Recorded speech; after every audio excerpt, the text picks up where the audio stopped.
Wow, but in October of sports with the NHL now underway and the NBA tipping off next Tuesday, we want to help you celebrate the opening week, both on the ice and the hardwood. Every NHL daily package is only $9 through Monday, October 18th. And yes, that includes 5% NHL plays, regularly priced at $35. For you NBA fans, we'll be offering the same incredible deal next week when basketball returns. From opening night through Monday, October 25th, get every NBA package for only $9, including all 5% top plays. Plus, don't forget that WagerTalk TV will again be airing both Puck Time and the NBA Tip-Off Show every Monday through Friday.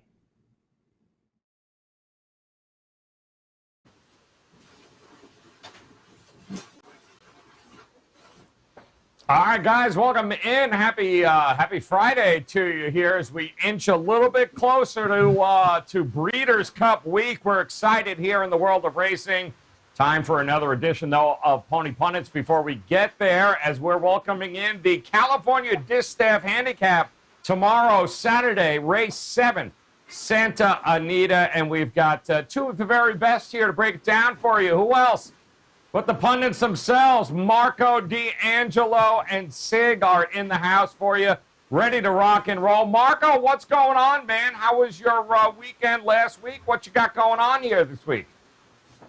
Well, the football and baseball continues to roll, but you know what? We got to eat some humble pie this week.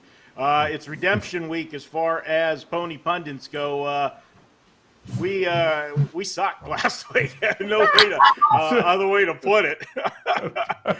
Didn't a couple long shots come in, and we were nowhere to be found. So we worked a little harder this week. Make sure we get there, and it's a very interesting race. There's only 6 horses in it, Joe. Yep. But it's a very competitive race, and when we break it down, some elements that the regular riders are not in town for a lot of these horses, and guys jumping to other horses makes the handicap a little bit tricky.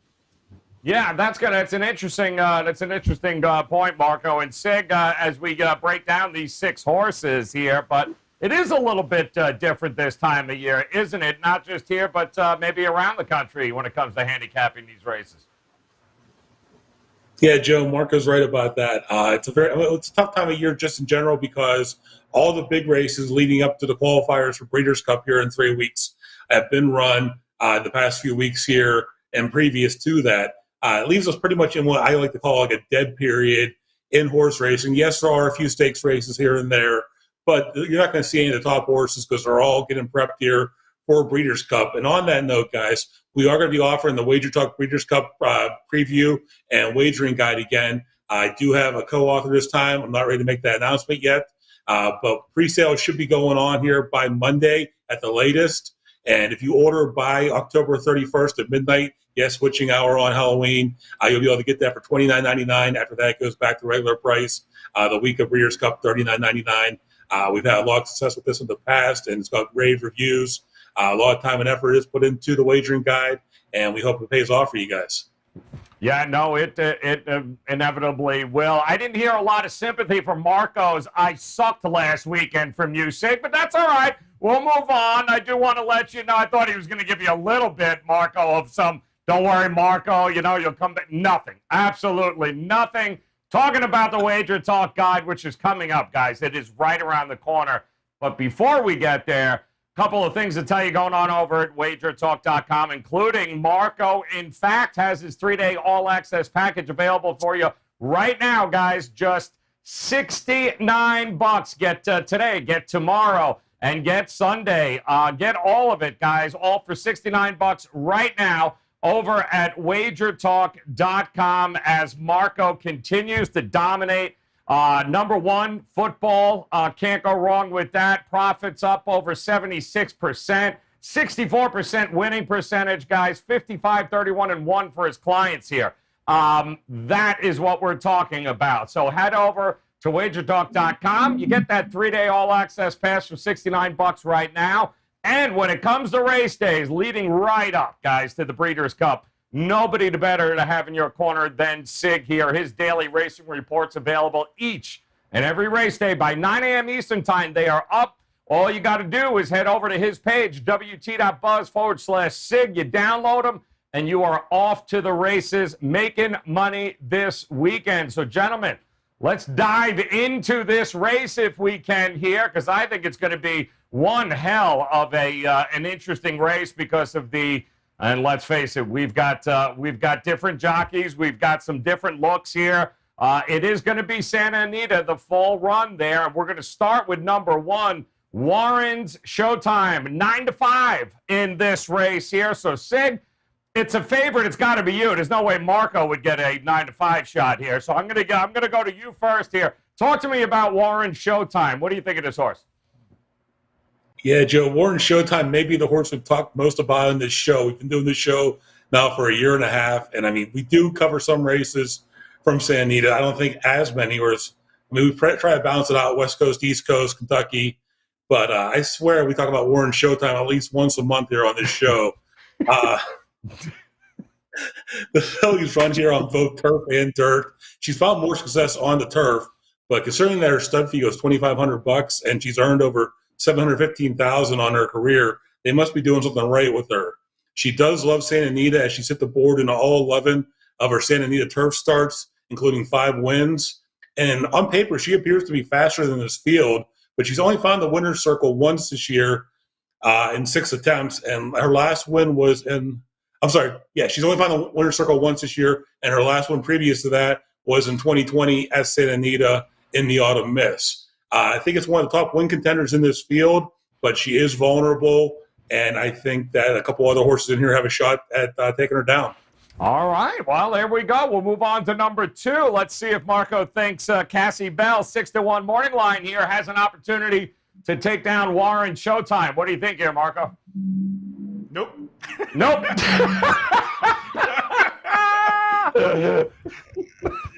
Cassie Belle, I want to be kind in this one. She raced, and a lot of these horses are exiting the same race last time out, so it makes it easy. And, especially for my esteemed colleague, because he doesn't have to watch 6 individual replays if he wants to venture down that rabbit hole of replays. He can just watch the one race and look at 4 horses in it.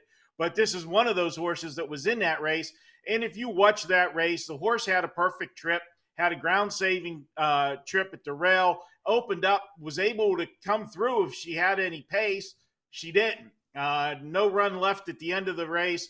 And they did go fast opening quarter in that last race. So she should have had some run at the end, and she didn't. I just don't think she's the same quality caliber of horses that we're dealing with here. You look at her speed figures, and her best, and, we like to see the average, and I'm talking her best, still makes her fall a little bit short to some of the top contenders in this race, like Warren Showtime, and another horse that I like as much as Warren Showtime, and just a tad better. We'll get to that later, way later, because Sig's got all the odd-numbered horses, and those are all the contenders today. I'm passing on Cassie Belle. Not going with Cassie Belle at the number. All right, we're going to go number 3 here. Pulpit Rider, 7-2 here. Sig, must be your lucky day, my friend. Tell me about number 3. What do you think of this horse? Yeah, Joe, Marco just referenced several horses that we'll see here on Saturday came out of the Solana Beach at Del Mar here in August, including Pulpit Rider, who won that race with a huge late kick, and Flavian Pratt was in the irons. Pratt's going to be racing at Keelan this Saturday, so Trainer Van Dyke's getting the call here for trainer Mike Pupai. I think that's how you pronounce it. I'm not even positive how you pronounce the guy's name. I'm not going to argue. She only won once. She only won, or she's never won at this distance of 6.5 furlongs, and her late closing style will not be beneficial at a sprint distance here. While you can consider using her on your exotic tickets, I do not consider her a win contender in the field. Maybe you use her deeper on a few exotics, maybe on the bottom of your trifectas and superfectas, but this horse is designed to go longer than 6.5 furlongs. Okay, well, there we go. Moving on, number 4 here, Marco. Man, look at this. Anna Fantastic, 8-1. Boy, you are getting some bombs here. Talk to us about number 4 here, Marco. What do you think of Anna Fantastic? Yeah, I think Sig actually had a joke there on that last horse, and he couldn't get it out here. He was trying to reference my picks from last weekend with the trainer's name, but nice try, Sig. Let's go here to number 4 in Anna Fantastic, and this is a horse, is a 4-year-old, but didn't race it too. He's got 10 lifetime starts, and I really think this horse has a chance to make a big step up. There's not a lot of clear-cut speed in this race, and this horse has shown the ability to break from the gate well, and in its last race, although it was an allowance race, did take the field wire to wire. This is one of the few horses in the race that's got his regular jock up for this one. Edwin Molinado is on board, as has been in 3 of its last 4 starts for Anna Fantastic.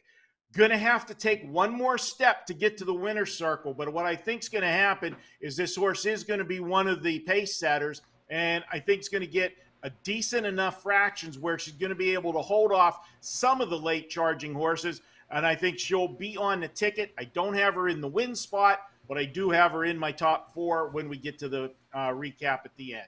All right, well, then moving on here, let's talk about it, Sig. Number 5, Bella Vita here, 5-2. What do you think of Bella Vita in this race? Yeah, Joe, Bella Vita has not been on the turf since March, but she did hit the board in all 4 of her turf outings, including a win here over the Santa Anita turf. The trainer, Simon Callahan, brings in veteran jockey Victor Espinoza to ride. And while Victor slowed down, as evidenced by only 11 mounts in the last 30 days, he's winning at a 27% rate, and he's been in the money 64% of the time when he does ride. In addition to that, when Callahan brings a horse in going from dirt to turf, he's winning at a 38% rate.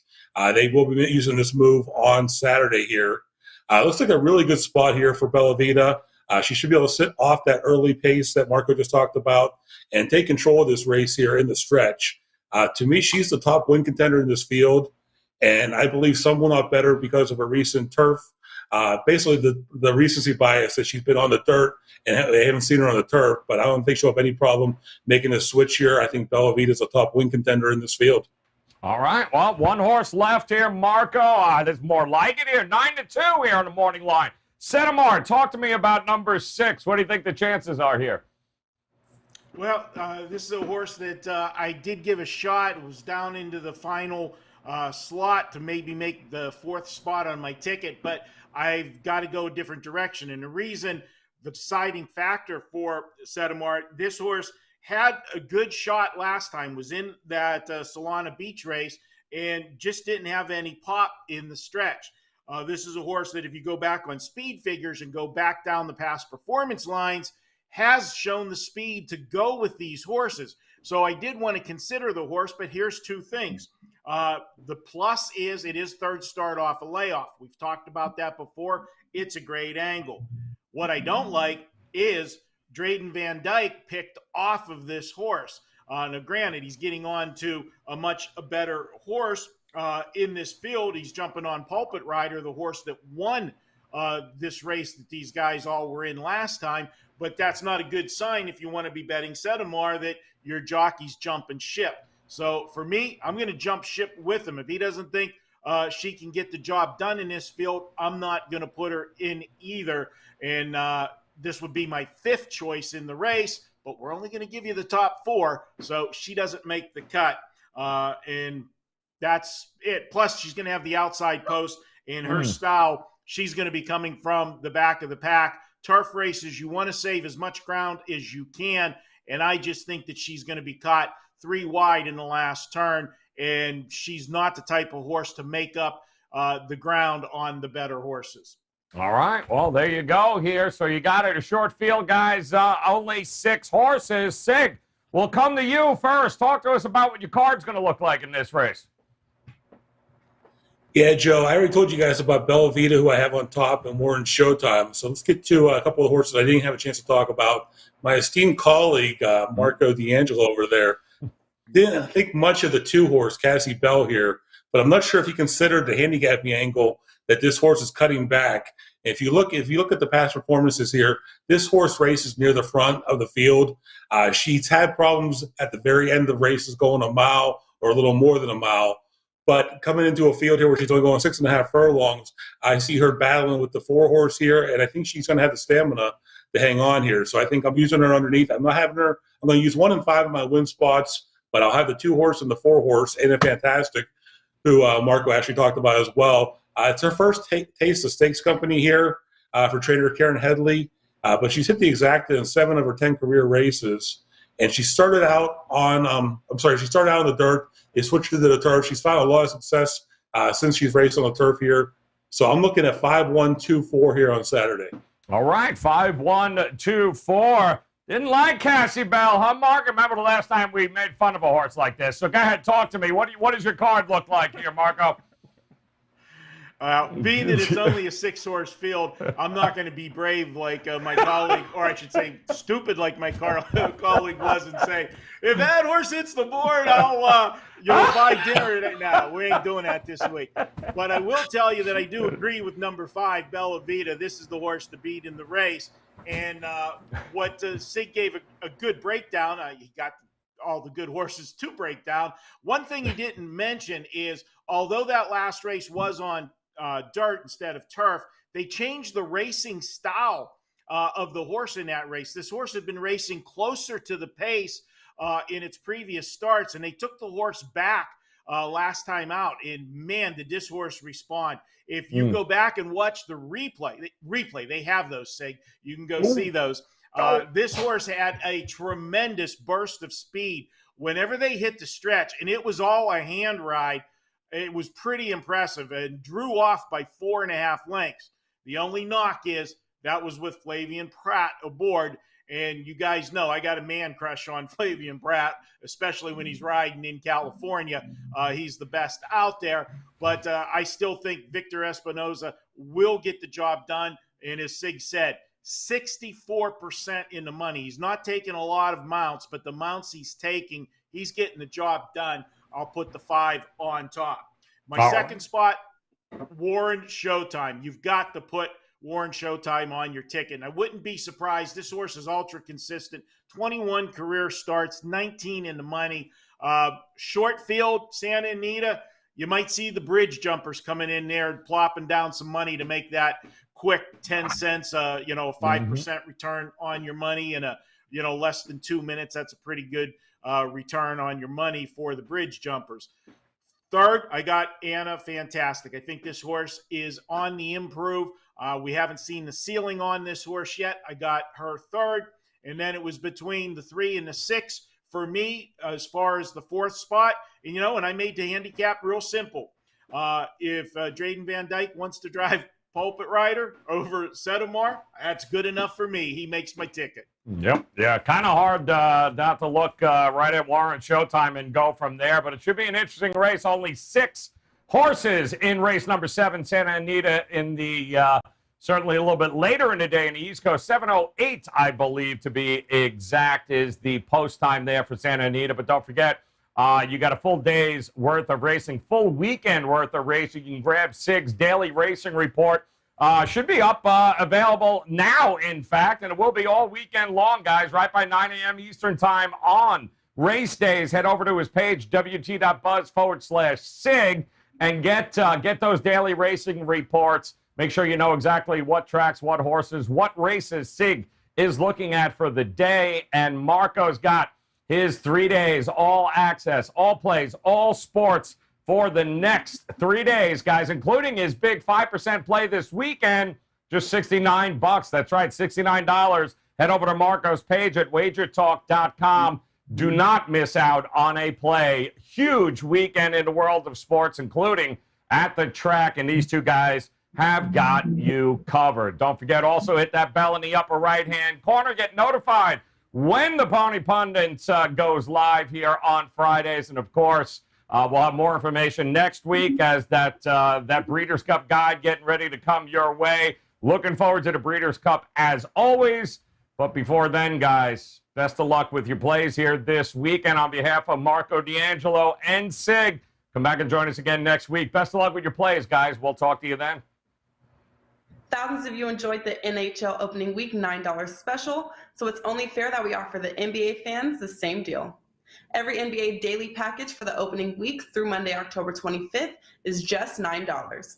That's right, you will not be paying $25 for a package, nor will you be paying $35 for 5% best bets for the opening week of the NBA, as all daily basketball packages are only $9. Make sure to tune in every Monday through Friday for the NBA Tip-Off Show on WagerTalk TV, and then save and start the NBA season with a slam dunk deal.